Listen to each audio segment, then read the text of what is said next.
You heard what he just said. He's the best broker in the history of New York City, and his win rate was 26% of the time. Right, but now it was 16 out of 16. Over a 4-month period, I spent 220 hours out in the field. I walked every single street of Manhattan. This is an information business wrapped in the bacon of relationships. I want either 2,000 offers or 2,000 reasons why people are not going to make an offer. 3 things that I see in every broker that get to the top of the mountain in this business.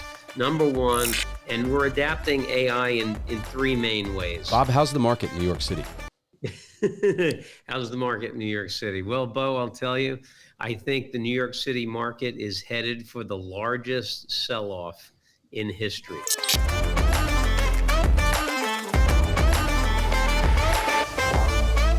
Ladies and gentlemen, welcome to Commercially Speaking. I'm Timmy Barron, ADHD. I'm Bo Barron, CCIM, And this is the podcast where Bo teaches me everything about commercial real estate. When we started this almost 70 episodes ago, I was a commercial real estate idiot.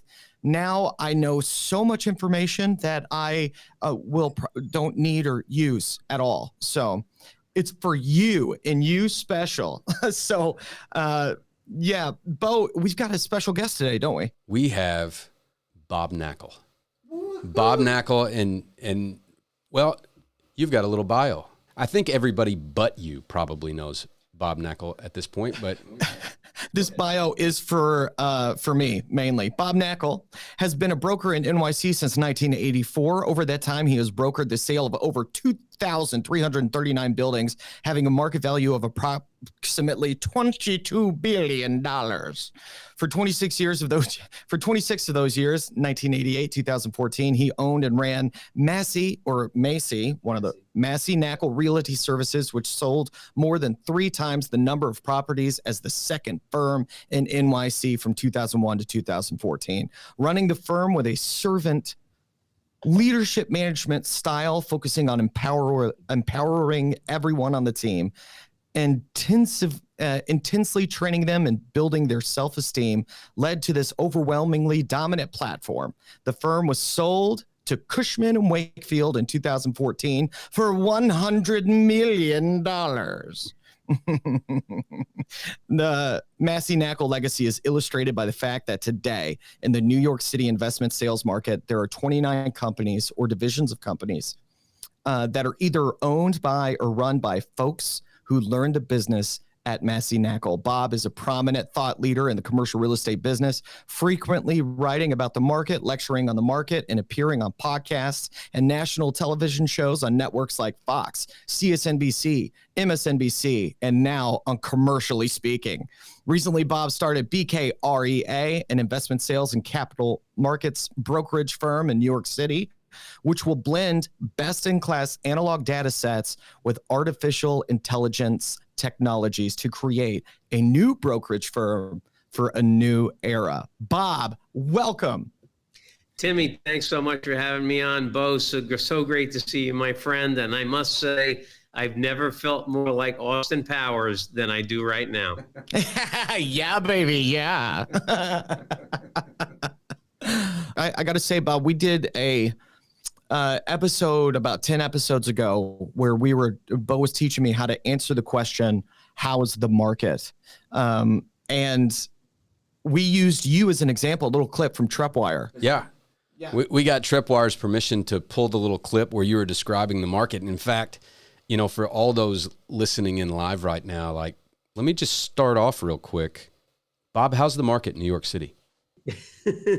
How's the market in New York City? Well, Bo, I'll tell you, I think the New York City market is headed for the largest sell-off in history. Wow. In using Manhattan as a microcosm of the market, south of 96th Street, there's 27,649 buildings. The average turnover rate of that stock of buildings has been 2.6% over the last 40 years. The lowest it ever was before the all-time low at the bottom of each of the corrections the market has had. So we'll go back to the early 90s during the S&L crisis, go back to the recession in the early 2000s. It had gotten down as low as 1.6%. Well, in 2009, during the GFC, it went to 1.2%. The highest the turnover ever has been was 4.3% in 2012, as investors were rushing to beat the 3.8% capital gains tax that was embedded in the healthcare law. And we believe that with what's going on now in the market, that turnover in 2025 and 2026 will be over 5% in each of those years, setting a new mark for transactional volume in New York City. Over 5%. Yeah, absolutely. There are a lot of folks who, the interesting thing, we could talk for a long time about the market, but basically there are several things that are differentiating this correction from past corrections. During the savings and loan crisis, early 90s, recession, early 2000s, GFC, all property types were losing value. It was just at differing degrees. Today, the thing that describes the market is that different property types are performing differently. I would argue today that the industrial market in New York, although it's only a very, very thin slice of the market, is doing very well. The retail market is on the upswing. It started to get negatively impacted 3 or 4 years before the rest of the market was, but retail rents have stopped going down. Leasing activity is picking up. Investor demand is back. So that's been a good sector of the market. Our hotel market is doing really well. We have 120,000 hotel rooms in New York, or I should say had. 30,000 of them are no longer hotel rooms. 14,000 were converted to student housing and other uses. 16,000 are occupied by migrants. And so the dynamics in the hotel market are great. ADRs are way up, occupancies are way up. So that market is doing well. And the two biggest sectors we have in New York, which are the multifamily market and the B and C office market, are both taking their lumps. The multifamily market was negatively impacted by policy changes to our rent regulation system in June of 2019. That was the first body blow. COVID was the next body blow. Now we have more legislation that's going against the industry. And with the interest rate policy the way it is, almost every refinance today in the multifamily sector is a cash-in refi. Most folks don't have that capital, so it's forcing some sales. And then in the B and C office market, we have buildings that we're selling for $750, $800 a square foot that are now selling for $300 a foot and even $200 a foot. So price per foot has gotten back to the point where it was 20, 25 years ago. But just by nature of the fact that a lot of those buildings have $400 and $500 a foot in debt on them, those properties are being sold through cooperation with the lender and a variety of other ways. But there's a lot of folks who, for the properties that are doing well, there's pent-up demand to sell at these slightly increasing prices. And for the sectors that are doing poorly, there's a lot of sale because of necessity more than anything, and needing to raise capital to refinance and hold on to the properties that you want to hold on to. Now, see, is that not much better than answering that question with an adjective? There's so much better. Yeah. I mean, the market's it's pretty good. I'd just be a little hesitant until maybe a few months. Ask me again. Yeah. Yeah. Or in other words, I don't know what I'm talking about. Right. That would be me. Yeah. That would be me.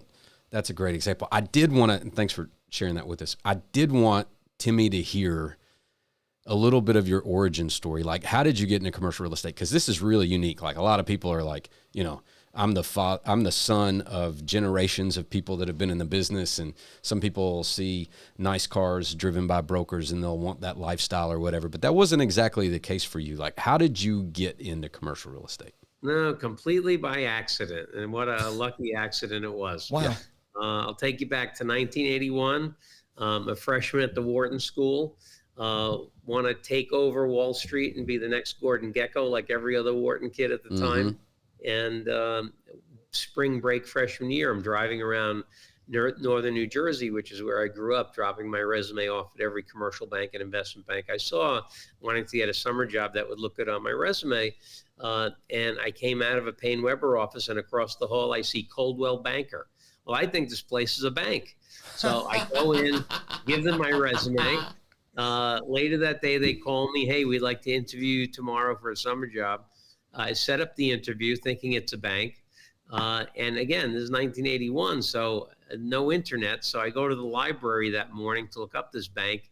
And when I see it's a real estate company, I almost don't go on the interview. but they were the only ones who were hiring college kids for the summer.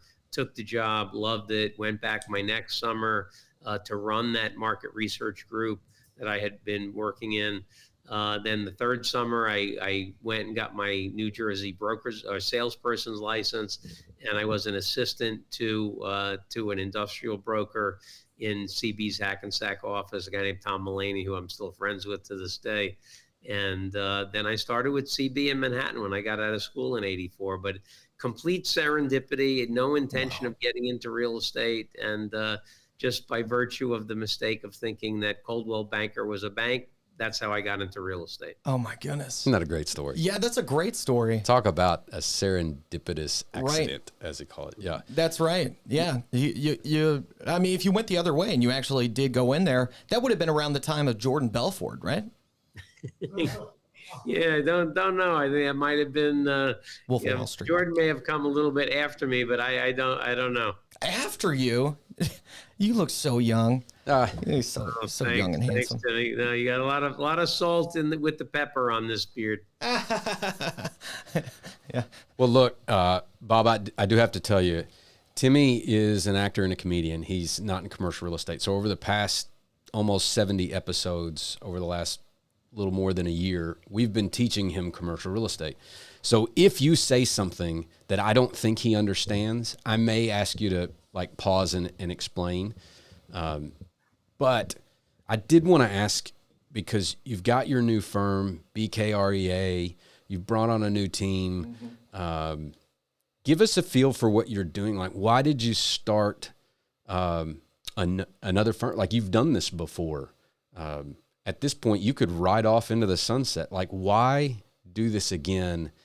And I'm particularly interested in how you're going to be using AI moving forward. Yeah, well, I will tell you, Bo, I think part of the reason that I did it is because I just had to come to the conclusion I'm a very poor employee. I was fired from Cushman & Wakefield, fired from JLL. So I don't know, maybe I have a character flaw or something. But the fact is that the reason I'm doing it, I love the business. The serendipitous start, but stumbled into something that I absolutely love. I've pretty much worked 7 days a week my whole life. And real estate, selling real estate to me is my job and it's my hobby. My life is very simple. I work out, I spend time with my wife and daughter, I go to church, and that's pretty much it. I love spending time with my girls, but if they were out of town on a girls' weekend, I would be selling buildings all weekend. So I absolutely love it, and that's what drives me. There's been a lot of correlation in my life between baseball and real estate, and you may have seen my baseball business card. Mm-hmm. Yeah, I've got it. As Timmy said in the intro, last week I sold building 2,339. I would love to get to 3,000. That's a big milestone in baseball. That would be a great milestone for this. But I'm not getting on top of a rock pile and swinging a sledgehammer every day. I mean, I talk for a living and talk to interesting folks and love doing it. So why would I stop? Tell us a little bit about what's different about BKREA. I'm here in the Knakal map room, which is the epitome of analog world, where everything's in paper. We have 3-ring binders full of pages of information, and that's me. I'm an analog guy. I don't understand technology. I don't know how to use technology. I'm happy my cell phone goes on every morning. But being a student of Ben Hardy and Dan Sullivan's series of books, which are fantastic, by the way, I highly recommend them. Yep. One of them is Who Not How. And the thesis of that book is when you say to yourself, boy, that's a good idea. How am I going to do that? You're asking the wrong question. The question should be, that's a good idea. Who am I going to get to do that for me? So I went out and met Seth Samowitz, who is an AI whiz. I realized that AI is going to change the world. And I will tell you that, 40 years ago when I sat at my desk, I had no computer on my desk, no fax machine, no cell phone. And you see how different the world is today. Well, I think the extent to which the world is going to change over the next 5 years is going to blow the past 40 away. And being on top of AI and utilizing technology is going to be the driver of that. So I said, hey, I better get out in front of this or I'm going to get run over by some young kid who's going to be using this stuff. And so I went out, met Seth, really liked him a lot, hired him. He's my COO. And we're adapting AI in three main ways. One, we're using it to help facilitate prospecting. Prospecting is the number one revenue generating activity a broker can do. And prospecting is everything. It's putting gasoline in the car. And we're coming up with really neat ways, both using some stuff that's available and coming up with some proprietary things to do to make the effectiveness and the efficiency of prospecting better. Wow. Second way in which we're using it is in the deal execution side of the business. And that is, if you think about deal execution in what we do, it's really a funneling process.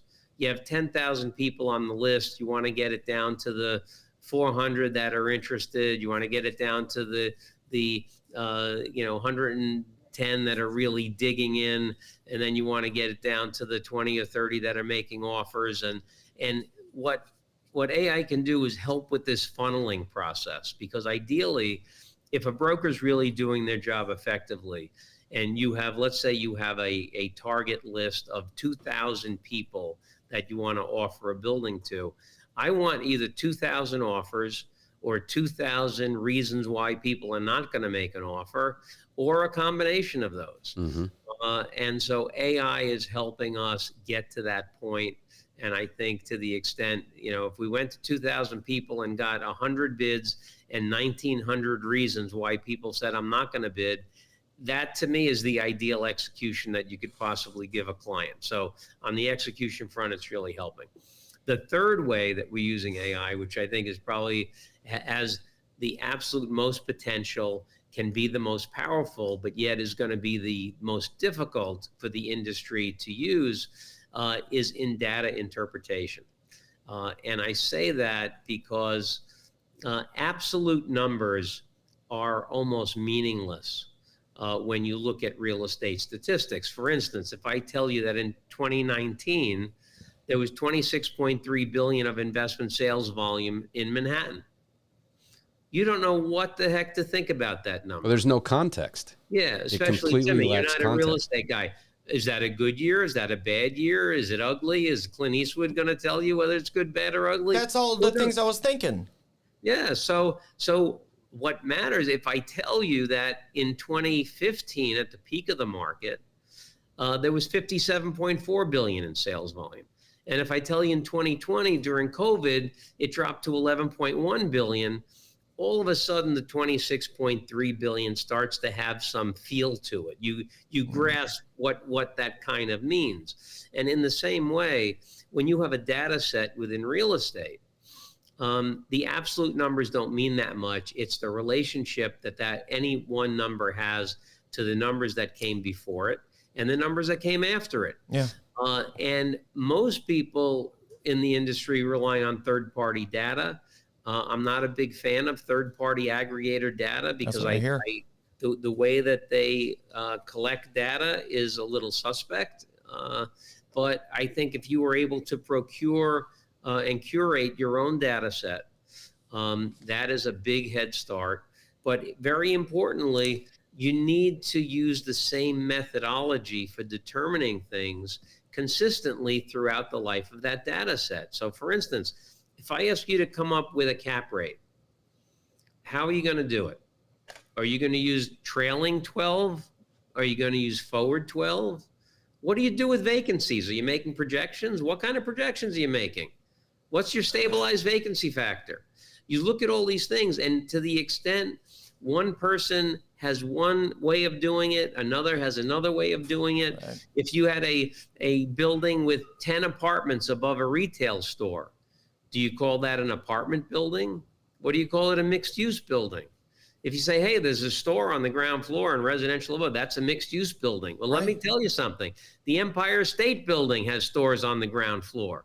You going to call the Empire State Building a mixed-use building, or is that an office building? So how are you defining things? What's the basis upon which you're creating your data sets? And unless those data sets have been derived consistently over time, the relationship between numbers loses integrity completely. Yeah. So the one thing that I love is I have data sets that go back 40 years that have been derived using the same exact methodology every year. So I know my data sets have high integrity. So we're applying AI models to these data sets to try to come up with predictive indicators of what metric or basket of metrics could potentially lead to a signal that the market's going to change.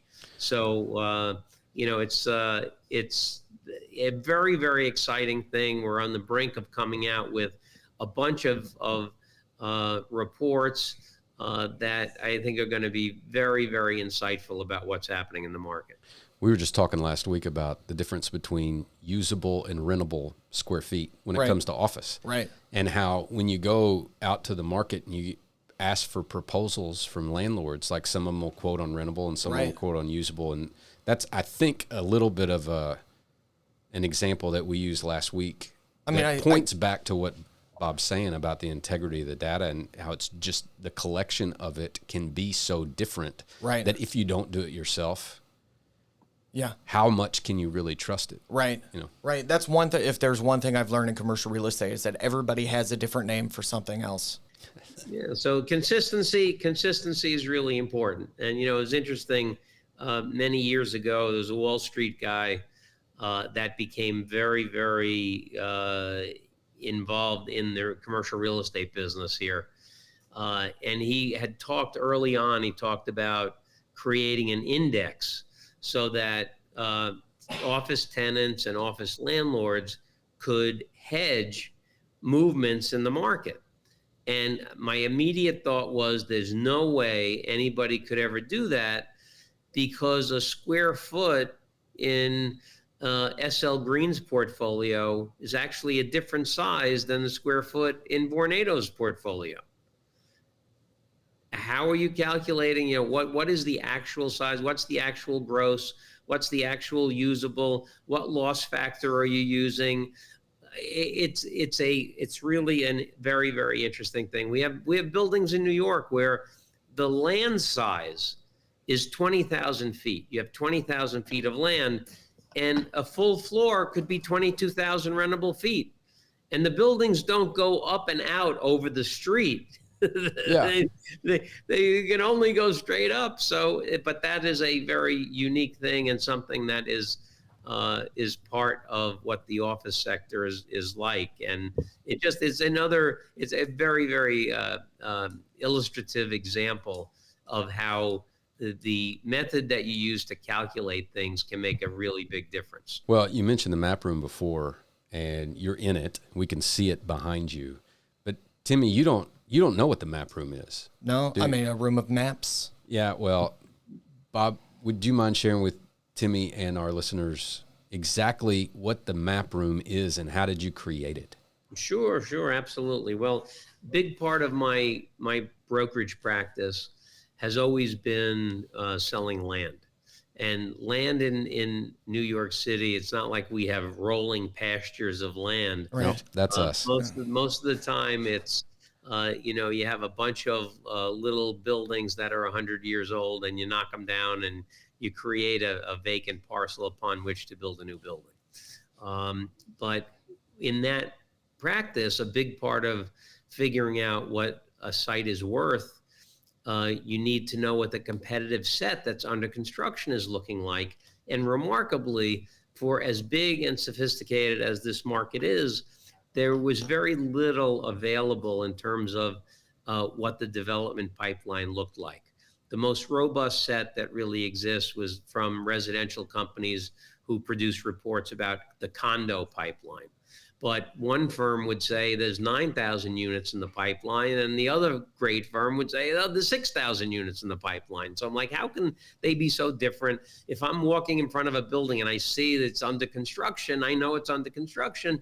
There has to be a better way. So for years, I wanted to get out and actually do a count of all the buildings under construction in Manhattan. But who the heck has time to go out and walk around and look at every building? Actors. So then pandemic hits, city's a ghost town. Nobody's here, no cars on the street, no stores open, nothing. And I said, you know what? This is a perfect time to go out and count buildings. Wow. So I went out, drove to point A, got out of the car, walked around for a half hour, got in the back of the car, went to point B, got out, walked around for a half hour. And I had copies of these maps with me. And these are the Sanborn map. They do these maps, and this is the big map that what it turned into. But I took sections of this thing out into the street and color coded properties that were under construction or demolished, or properties that were potential development sites or potential assemblage sites where you could put together a bunch of small buildings to create a site. And over a 4-month period, I spent 220 hours out in the field. I walked every single street of Manhattan, south of 96th on the east side, south of 110 on the west side. And since we went out and did that field work, came back, did thousands of hours of research on all the sites.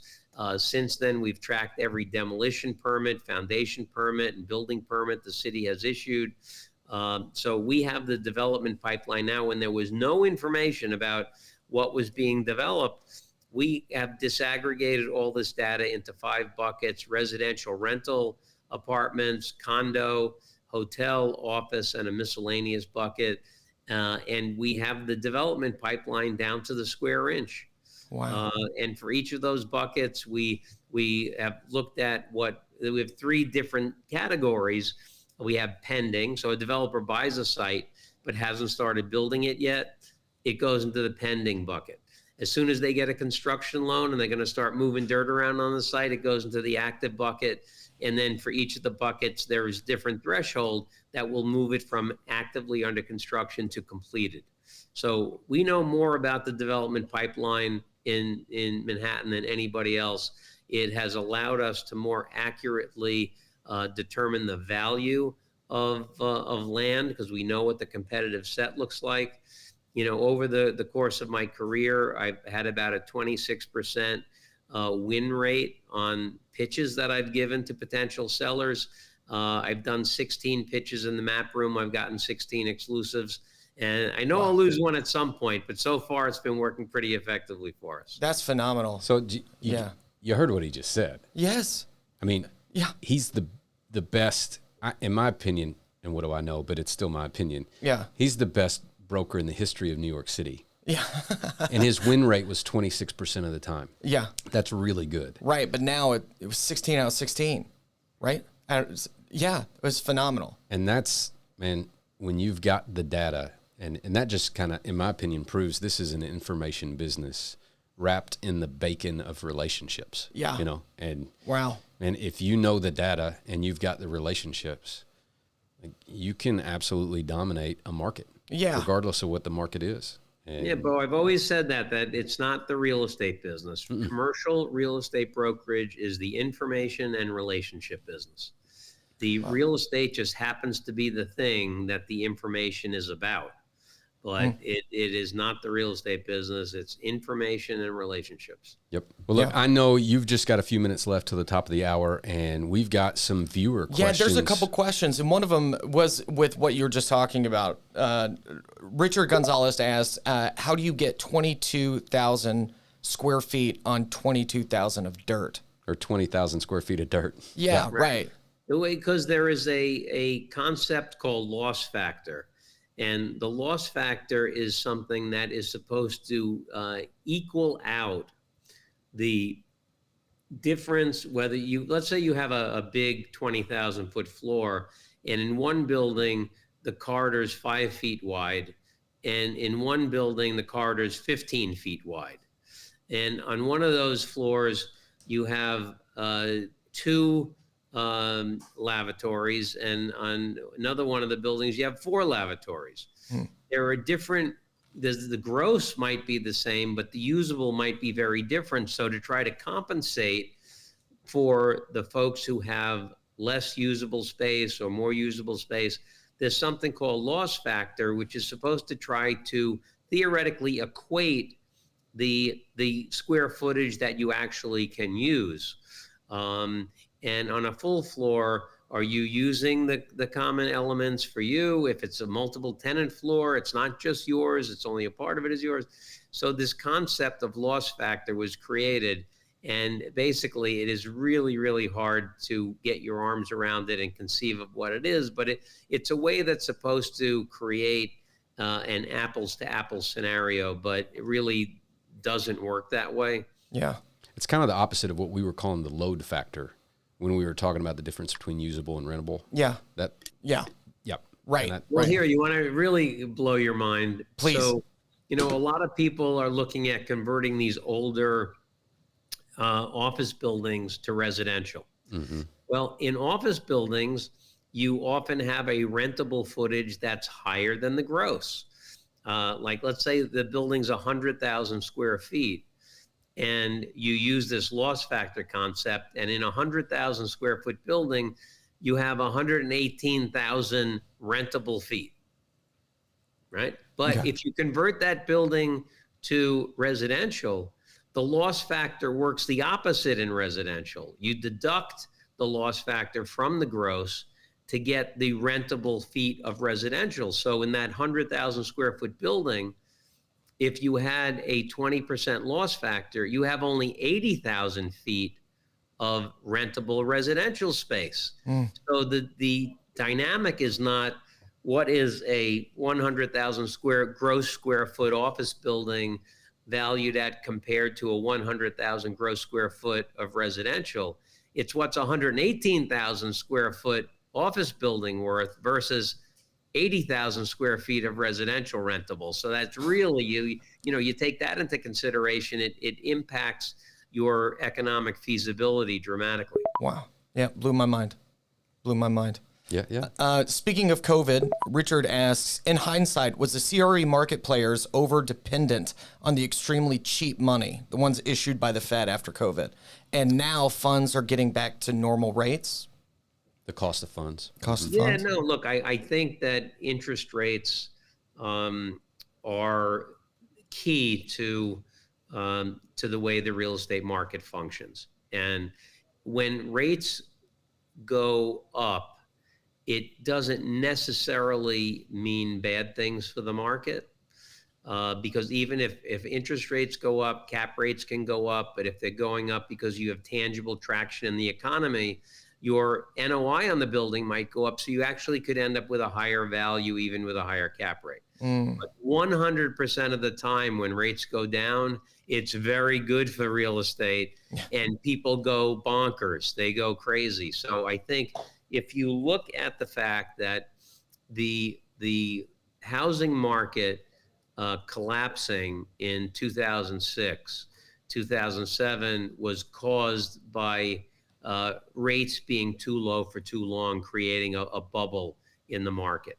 You could make the same argument that we had rates for over 10 years that were too long because they really never got elevated. When they dropped in 08, 09, they really never got high again. Right.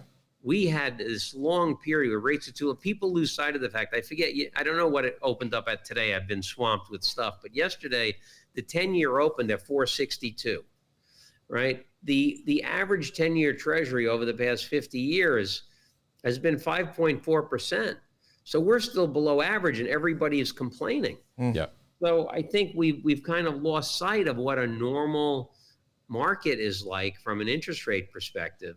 And I think it's causing so much disruption today. So many people have mortgages at 3.5% that are maturing, and the replacement mortgage is, first of all, it's 25 or 35% less proceeds, but the rate has more than doubled. And so the impact that has on cash flow is really profound. Yeah. And I think that if you look at rates, I think it was terrible policy by the Fed to increase rates to the extent they did as quickly as they did. The reality is only 20% of the U.S. economy is highly correlated to interest rates. We have a scenario where real estate is very, very highly correlated. 35% of the U.S. economy is healthcare and education. I've never seen a high school kid say, I'm going to wait a few years to go to college until rates come down. I've never seen anybody who needs to get surgery say, oh, let me wait till the 10-year gets to 3% before I go in for that surgery. Sure. So that stuff continues to go on. And real estate has just been disproportionately really negatively impacted. And it's creating a real disruption, a repricing in the market. It's an issue. But, I don't think if rates come down 50, 75 basis points, eventually, I think that will be a good thing. But I think people who are hoping that rates come down 150, 200 basis points, I think they could be waiting quite a long time. Yeah, I do too. Yeah.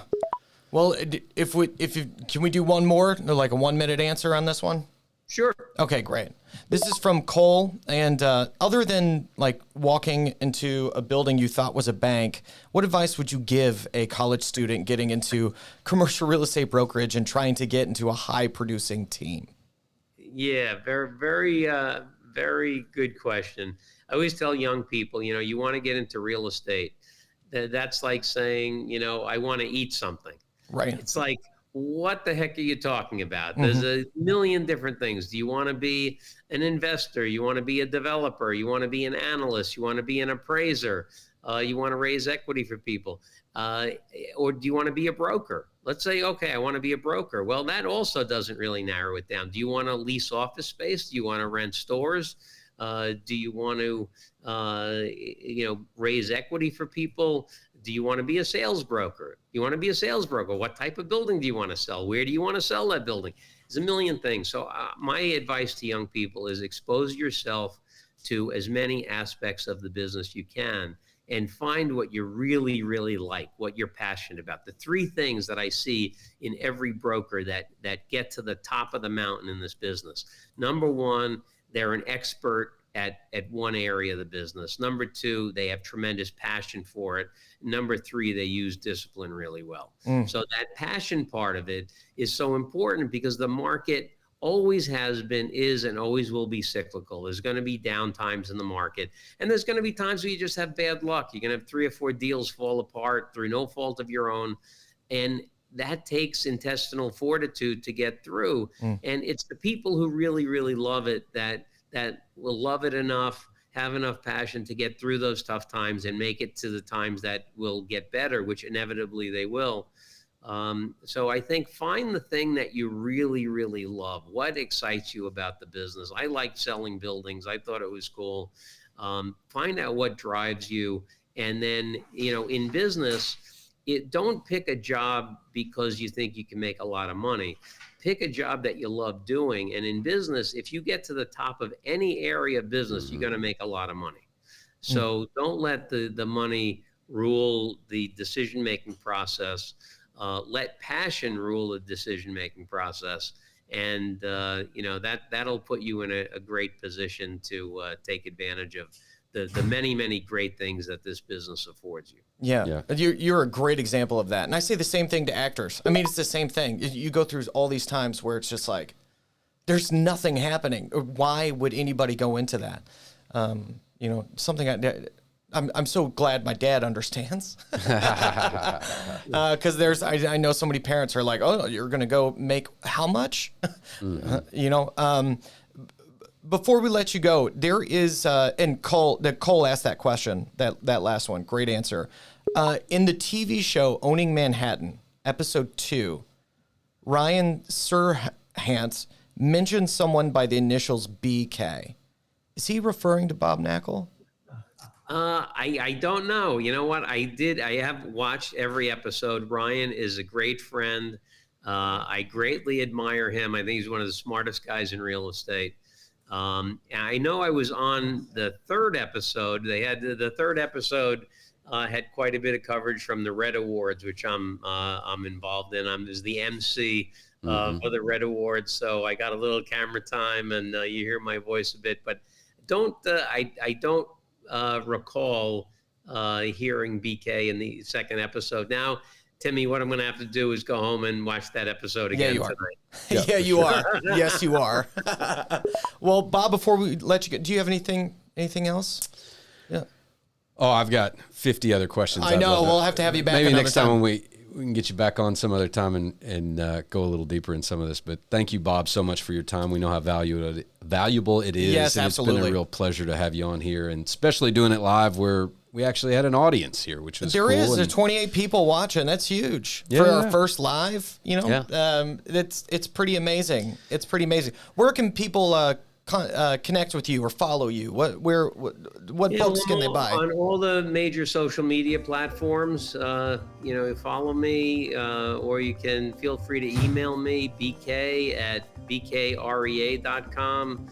Go to bkrea.com, check things out. I'm also going to be starting to promote my new website, which is bobknakal.com, where, for those of you that know my story, one of the idiosyncrasies of me is that I save a lot of stuff, and had boxes and boxes of old things from the 40 years of my career. My 40-year anniversary is actually coming up in 6 days. So, wow! Well, on happy July anniversary. 16th, I'm starting year 41. But I basically had about 20 boxes of old stuff. And I said, what the heck am I going to do with this? When I got active on social media back in January of 23, I started doing a Throwback Thursday post where I'd put up a lot of stuff, and we got great response to that. So I've created bobknakal.com. I have 40 years of stuff on that site, thousands and thousands of pages of old newsletters, articles I've written, videos, podcasts. This will be one of the podcasts in the podcast section. But I encourage you to go check that stuff out, and always feel free to email me. I love to hear from folks, and bk@bkrea.com. Happy to get your questions. Awesome. Well, Bob, when your website is all like up and going and you've got everything up on there, we'd love to have you back and like promote that. We'd love to be a resource to you there. Sure. Yeah, it'd be amazing. All right, cool. Well, Bob, thank you so much. Thanks, Bob. Take good care. It's so great to hang with you. Yes, you too. This is great. Yeah. All right, so long, everybody. Good luck to everybody out there. Go get them. Thanks, All Bob. right, peace. Bye. Bye. Hey, I do have some thoughts. Yeah, come on. Let's talk about it a little bit. I wanted to just let him talk, because it's like everything he says is full of wisdom and experience, and it's valuable. But he mentioned a number of things. One is just the number of hours that it takes to create something like the map room. And there's nobody in New York City that can touch that thing. And there's nobody at this point that has the time to go recreate it. Right. He's got an absolute advantage there in collecting all the analog. And since he's got data sets with integrity, now you can really use AI to analyze that data. Right. He's got what nobody else has as far as the data set. It gives him such an advantage. But the one thing he said that I wanted to kind of emphasize is the who, not how. We've talked about that before. Yes, yeah. That's a great book written by Dan Sullivan, who created Strategic Coach, which I'm in Strategic Coach. Right. And he wrote that book with Dr. Benjamin Hardy. And the whole idea, like Bob said, is when you have a great idea and it's like, how can I do that? The question should be for entrepreneurs is, who can I get to do that? And this podcast is a perfect example of that. Because when I was talking to you about helping me find somebody to produce the podcast, I knew I wanted to do one, but I didn't even know what I wanted it to look like. And I didn't know who was going to do this stuff, but I was convinced it couldn't be me. I don't have the skill set to do it, and I would never take the time that it takes to learn. And even if I did learn, it would just be good. It would never be great. Right. And then you came up with the idea of, hey, why don't you teach me? And why don't you hire me to do what I'm so good at in producing the show? And so commercially speaking exists because of who, not how. And in this case, you're the who. I'm the who. So thanks for being my who. Hey, well, you're very welcome, Dr. Seuss. I thought the same thing when I said that. Oh, Rod Santamassimo just popped in. Great job, gentlemen. Love this episode. Hey, Rod. Hey, Rod. How are you, man? Hey, Rod. When you were looking for like a team or, a production place to do the podcast, I was like, hey, I'll do it. Look, no, we do it. Which, you should have, but.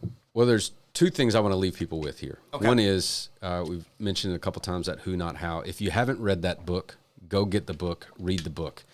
Anybody interested in commercial real estate probably has an entrepreneurial bent to them already.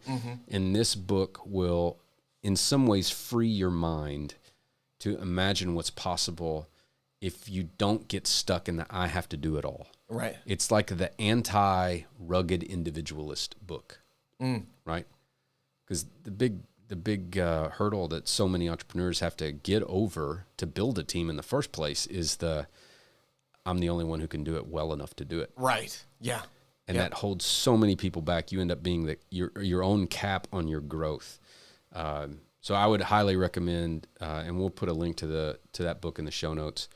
Also, if you don't follow Bob Knakal on Twitter and TikTok, and I think he's on pretty much every major platform now, but especially on Twitter, he puts out great information. I mean, it's so good.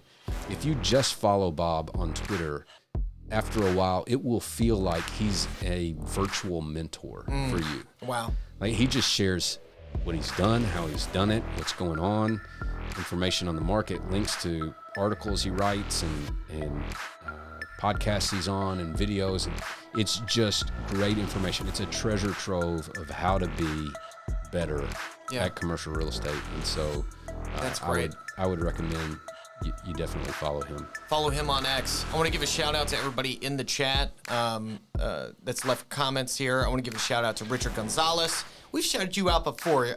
Oh, yeah. We love you, Richard. Richard's a friend. Derek Clemut? Devin Metcham? Tony Vanderbeek. And who else we got here?